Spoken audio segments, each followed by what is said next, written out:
Welcome to Babblecom 5. This is episode 22 of season 3 of Babylon 5, Zahadum. Glenn says there is a human phrase, what is past is prologue, and so we get some prologue. And interestingly, reshot scenes from season 2, episode 2, Revelations, with Melissa Gilbert appear here. As we flash back to some of the Icarus sequences we saw in The Shadow of Zahadum in black and white here, there's just music in many places and it ratchets the tension up as we catch up to present day. Glenn says there is also a Minbari phrase, what is past is also sometimes future. Glenn leaves his quarters whilst John is trying to process seeing his wife for the first time in 5 years. She's oddly remote, no hugs, no kisses, no tears, plain dismay at Delenn not having told him she was alive.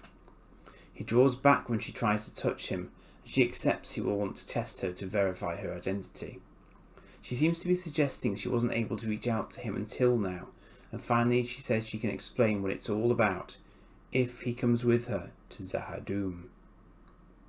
500 or 600 megaton bombs of Gaim origin have been delivered to the station, and there are quite a few of them. And they're impervious to scanners unless you really know what you're looking for. If one of the notes, they'll come in handy the next time they know where the shadows are going to attack for use as mines. Jakar agrees, echoing her boom catchphrase. Anna is getting analysed in MedLab with Sheridan watching on. Franklin can find nothing to suggest she isn't who she's claiming to be, apart from some scarring on her neck he can't account for at this point. Sheridan says he forced himself to move on, to start a new life without her, so if this is a trick, someone's going to pay. What follows is a painful confrontation with Delenn. She believed that Anna would not have cooperated with the shadows and would therefore have been killed, but has to admit that she could not be absolutely sure. The reality was that she and Kosh did not want John going to Zahadum after her. They could not allow that to happen, so they hid the possibility from him. This makes Sheridan question everything, and he is forceful with Delenn, puts physical distance between them, sits while she stands. No longer on the same page, saying he had begun to love her and consider a future with her, but was always fighting his feelings for his wife. She finally sits next to him, but is honest in answering when he asks if she would have told him had she known Anna was alive. She says that it would have depended on what she had become, as no one leaves Zahadum unchanged. He is aghast that she would have denied him the choice, and is now struggling to trust her. As he leaves, alone, she says that if he trusts nothing else, she says he should believe that she does love him. Londo is drowning his sorrows as only Londo can. He's been promoted. Not something that normally causes sorrow, but Londo explains his position to a puzzled Veer. It's not a reward, it's a leash. Yes, being appointed to help with planetary security by Cartagia is a prestigious position, but he says it's 20 years too late for him to appreciate it, and the reality is that the Royal Court is afraid of him and his influence. So they are keeping their potential enemy closer by getting him back to Centauri Prime. As they are discussing this, an associate of Mr. Morden makes it clear that if they value their lives, they should be somewhere else, as Delenn might have put it. Perhaps he came in with Anna. In MedLab, Franklin has joined some dots and merges the head scan of Anna with that of Carolyn Anderson, the blip they rescued in Ship of Tears. Light bulb moment for Dr. Franklin. In John's quarters, Anna puts their wedding photo back on a table, yet still she seems to be doing it because it's correct to do so, rather than there being an emotional connection behind it. As John asks her what she's been doing on Zahadum, she evades and says she can't say here, but he can get the full understanding if he goes with her. No threats, no ultimatums. She wants to convince him that the shadows aren't what he thinks they are, yet is offering him little detail. She calls Zahadum home, and he finally agrees to go, provided she tells him at least what happened to the Icarus. She explains that after the discovery of the shadow vessel on Mars, it started broadcasting a signal, and IPX and Earth's New Technologies division moved fast to take samples of it and implant a tracking device before it was recovered. IPX were then able to track it back to Zahadum, and Dr. Chang was ordered to keep the event top secret, the Icarus mission to Zahadum being his follow-up. Anna says the term shadow isn't very appropriate, their real name being over 10,000 characters long, but says that whilst they were welcoming, they were vulnerable, having only just come out of hibernation. There was an accident in which many of the crew were killed, with comms with Earth lost, and they agreed to continue learning from the shadows in silence whilst they rebuilt. She says it doesn't feel like 5 years have passed for her because time doesn't work the same way there. She believes that what they've learned could leapfrog humanity 1,000 years ahead. She says that Kosh and Delenn have misled him time and again, but it's time for him to learn the truth. He agrees, but we see him looking over at the brain scans on a pad as they embrace. Garibaldi comes to see Sheridan as he enters some details on a hand terminal and asks him to bring the Minbari crew of the White Star on board the station to get them processed on the station's systems. All of them. The White Star can operate on autopilot for the few hours it's vacant. He then passes the terminal to Garibaldi and asks him to take care of what's detailed on it. He's halfway out the door before he stops having looked at it and turns back to Sheridan. John notes that when they first met they weren't sure about each other, but he trusts Garibaldi now, and he needs him to get this done without questions or speculation, and when it's all set, they'll talk about the weather. Garibaldi slowly agrees. As the Minbari crew are brought on board, Sheridan is loading up 2 PPGs, and Kosh appears beside him in the mirror, saying if he goes to Zahadum, he will die. Sheridan turns, but the room is empty, as is the mirror when he turns back to it. Kosh has always warned him of this outcome, as we know. As Sheridan and Anna enter departures, Garibaldi notes that it's snowing in New York. Anna and John then become the crew of the White Star. She's very happy now, and this has not escaped John's notice, as he comes across as happily setting course for Zahadum. She seems to have no sense that his attitude is markedly different from what it was before. Interestingly, she says that the shadows are afraid they'll die if anything Vorlon touches the surface, so John cheerily says they'll leave the White Star in orbit and take the shuttle down. Franklin finds Ivanova and can't understand why the captain's gone, because he knows he saw the scan, which leaves Ivanova thoroughly confused. As promised, John takes them down in the atmospheric shuttle they went aboard the White Star in, although they need breathers on the surface. Anna takes his PPG, very politely, as they go indoors into an environment that has been tailored to human norms, to meet the others. Mr. Morden and Justin, a grey-haired man with truly frightening eyebrows, and tea. He has tea. He describes himself as a middleman, one of those who determines what hours the working day runs and how long dresses will be next season. Back on the station, Delenn picks up Sheridan's time-delayed message that tells her, to her dismay, that by the time she hears it, he'll be at Zahadum. He explains that he wants to be with her, but when in the time rift with Babylon 4, she told him not to go to Zahadum, but he's decided that following that advice might be what caused Centauri Prime's fall. So he's decided to go, even knowing it's almost certainly a trap, to try and avoid that future. The tea party continues. Justin talks about the time 1,000,000 years ago, when great beings roamed the stars, but then left for new domains, leaving just the Vorlons and shadows. He describes the Vorlons as lords of order, wanting you to play by the rules, behave nicely, parental figures. His sponsors, however, believe that strength comes from conflict, so the shadows provoke conflict in order to kick over the anthills and promote evolution.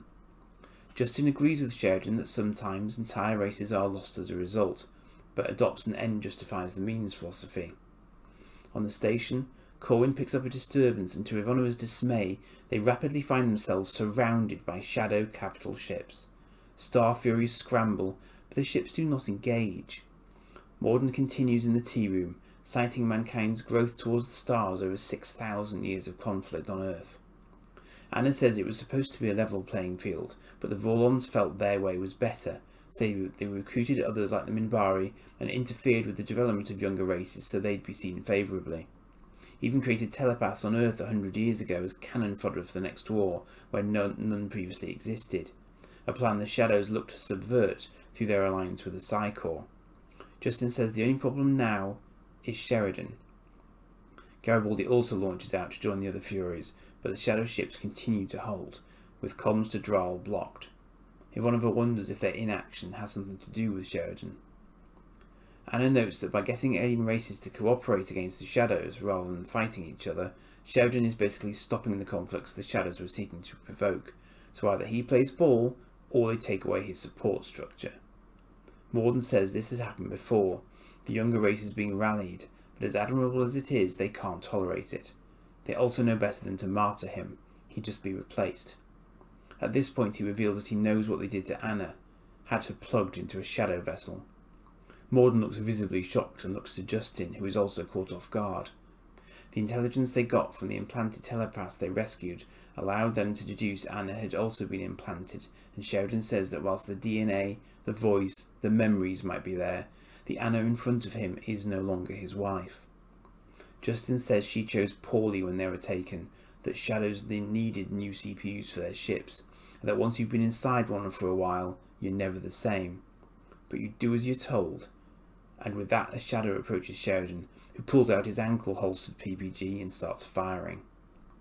On Babylon 5, Jakar runs onto the command deck and Ivanova asks if they can use the game nukes, but Jakar says even if they could get them outside, they'd fry the station too. And there's something else. 2 are missing. A bloodied and battered Sheridan staggers to a balcony overlooking the Shadow's underground city, the volume capped with a transparent geodesic dome. Sheridan starts inputting a sequence into his link, and the White Star's engines power up, as do the 2 game nukes on board. Garibaldi clearly followed instructions. As he completes the sequence, Anna approaches him out of the dark corridor behind, saying his wife is gone, but she can love him just as well, and asks him to come back inside. The White Star approaches the Hadum. Delenn listens to the last of Sheridan's message, saying he loves her, and saying goodbye. Sheridan hears caution in his mind, telling him to jump now. He hesitates as Anna reaches out her hand to him, then climbs onto the balcony's edge and leaps and falls towards a chasm below, as Anna looks up to see the White Star and approaches the dome, smashing through it as she screams in the moments before the nuclear blast eradicates the city. The shadow vessels phase out of Babylon 5 space, but we see a shadow pass over Garibaldi's cockpit as the command crew wonder what's happened. Jakar says they wouldn't just leave unless they were no longer a threat, to which Ivanova responds that he's gone. Corwin reports that there is no signal from the White Star, so they assume it is lost, and Garibaldi's fighter did not return with the others. Jakar has the closing speech of the season, as Lanier gently replaces Delenn as a prayer candle. We see a Star Fury encased in a shadow vessel, and several shadow vessels hovering over the crater that is now their main city. It's impossible to really do justice to Jakar's closing monologue here. I guess you could find it online, but Katsoulis is such a great orator, and Jakar gets some of the best speeches. It's not cheesy, it's just Jakar being who he is, and so is very eloquent. JMS being JMS doesn't leave us with a cliffhanger, quite the opposite. A cliff jumper, you might say. The speculation online was through the roof at the time. What's terminal velocity on Zahadum? Is there a big trampoline down there? Can Kosh give him wings? What's in the pit? All these things assuming he's going to survive, which, if he did, the change, the future he was aiming towards, there is no guarantee of. Let me start with that one quite critical point. His driving theory behind going to Zahadum is that doing so could avert the fall of Centauri Prime, because he listened to Delenn and didn't go to Zahadum in that future. I really don't think that's clear, because how would the Delenn from that timeline know that not going would work out better? Maybe she viewed their situation as so desperate that she was willing to try it, or, and here's a kicker, if things do work out, she now knows that he went because she said that in the future at that point in time, so she needed to say it to make sure he went. So her future self might actually have committed him down this path for reasons he wouldn't know at this point. Tricky one, isn't it? I don't think I even picked up on that first time round because I was so lost in the flow of the episode as a whole. The pacing is really well done here too. If you're up to speed, you benefit from getting the message from Earth, Ship of Tears, In the Shadow of Zahadum, War Without End references, notwithstanding the black and white flashbacks, and you're positively jumping up and down as soon as Franklin pairs up the brain scans, because that's a pivotal point where Sheridan clearly knows going in is going to be a trap, and Kosh has warned him off going, but being a bloody stubborn human, he's still going to go and have a crack at unlocking the puzzle. With, of course, being John Sheridan, a couple of nukes in his back pocket.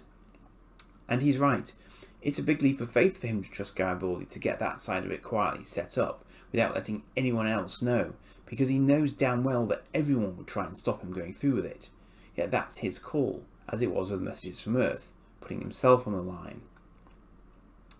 I think Melissa Gilbert plays Anna really well in the sense that she doesn't play her. She's two-dimensional. There's just something off about her from the get-go, and then of course Justin himself is quite open as to why. You don't get to be a Shadow Vessel CPU and retain your individuality. Not really.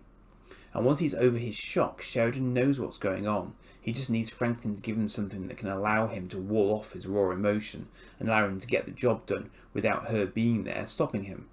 And that's what he gets. I think that's probably also what lets him come back from the brink with Delenn too. She was right about no one coming back unchanged from Zahadum. And as much as Anna might be biologically alive, she's not spiritually alive anymore. Also clever that even in flashback, it's Melissa Gilbert pre-Icarus mission here. In Season 2's Revelations, it was a different actress on screen. Clever to reshoot it for this episode. The scenes between Delenn and John are both tough and wonderful to watch. They are perhaps the furthest apart they've ever been when he believes that she's withheld the whole truth from him, or would have. Yet his message to her having discovered the truth about Anna is also very heartfelt, and all the more painful for her because he's beyond her reach to influence or save at that point. With it being Mira playing it, of course, it doesn't matter that John's just on a screen, because we can see so clearly how she's reacting. And then there's just her and the candle in the closing scenes. I think we can assume that there are more shadow agents than just Justin and Morden, although presumably others will have been killed in Sheridan's attack. I think we can also assume that Justin and Morden were not plugged into shadow vessels because they seem more three-dimensional than Anna. They presumably have been liaising behind the scenes for quite some time now and assisting with planning, as well as building their own network, something akin to a small-scale version of the Rangers. Justin's a very interesting character and has some great lines and really sells the whole genocide is okay because evolution argument, or has been sold on it, one way or another. It's interesting that what they tell him, Sheridan basically already knows about the first ones. It's just that they seem put out that the Vorlons have to some extent outfought them by using the younger races to help fight their battles. Presumably, if they were desperate, the Vorlons could just try and unify warring factions directly through their appearance. But it sounds like a nexus, as Justin describes Sheridan, has always tended to come to the fore. Valen may have been a nexus in the last confrontation. Garibaldi's disappearance is a great puzzle because the shadow ship seemed to bug out very quickly. Was he picked at random, or did the ship have standing instructions to grab a stand-in for Sheridan as a fallback? Either way, his fate too remains unsolved at the end of the episode, despite having proven himself to Sheridan and enabled his plan to work. How much of Kosh is left in John? Leeta thought he could be carrying some part of him, and his command to jump suggests an awareness of what's happening to John, as did the reminder to him that if he went to Zahadum he would die, as he was preparing to do so. So there's definitely a question mark there that remains to be resolved, perhaps. Did Londra and Veer get off the station as they were warned to do? I think James did a great job in putting a lot of threads together from a lot of different episodes here to bring us from the past of the Icarus expedition and the find of a shadow vessel on Mars into the present of Anna's return and forward to the consequences of what could happen if Sheridan does decide to risk it all in going to Zahadum. Just such incredible planning and really a very brave decision to leave that final episode on quite a low note. Although the Shadow City is gone, so too are two of the main actors of the Army of Light, so we really don't know what that means for the future of the universe. Now, were I to put my nitpicker's hat on, I would do so for two reasons. A whole bunch of shadow ships phase into Babylon 5 space, and the defence fleet of capital ships that has been present for a number of episodes now has vanished. There are also no white stars in local space. Last episode they were all too aware of the risk of reprisal, and although Graal is mentioned briefly, I actually suspect he would have been aware of so many ships in his local space, unless they have some way to very effectively jam him. Equally, it might have been tough for him to get clear shots without damaging the station. We don't see the defence grid being brought online. I think many of these things are down to running or rendering time. Maybe this could have been split across 2 episodes, I don't know. Secondly, I can't believe Zahadum didn't have orbital weapons on the White Star from the moment it entered the system. To seemingly allow it to enter a death dive into the atmosphere unchallenged is decidedly odd. Not to mention having a glass dome above a major city you're trying to protect by having it underground in the first place. Again, throw a few shadow fighters at it or something and I have little to complain about, because after all, this is the original White Star. It's adapted to their weapons already. So once it's got a head of steam up, they're not going to be able to stop it.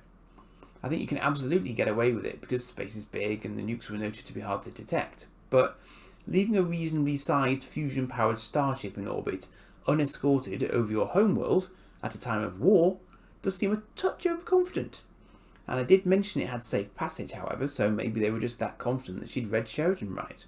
More fool them. So there we are. More than halfway through the 5-year arc, and this season ends with many issues uncertain and unresolved, and of course the fans of the time with a nail-biting wait for the resolution of everything left unanswered. Is this year peak Babylon 5? To this point, yes, it absolutely has to be, because here the scope and ambition is really starting to fill out, and it's gone so far beyond being just about a space station. Yet it doesn't forget about its roots or what's gone before. Nothing's getting reset here, just called back to for those in the know. Even in this episode, JMS is still being helpful, but he can only do so much given how many hours worth of programming have now rolled past. At the time of writing and speaking, the reboot still sounds like it's very likely to happen, so we continue to keep our fingers crossed for that. But I think it's episodes like this one that keep Babylon 5 so fondly remembered by its original generation of watchers.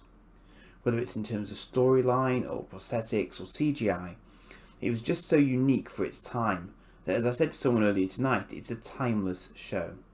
So I leave you for now at this rather brave season finale and will shortly welcome you to the 4th year of Babylon 5.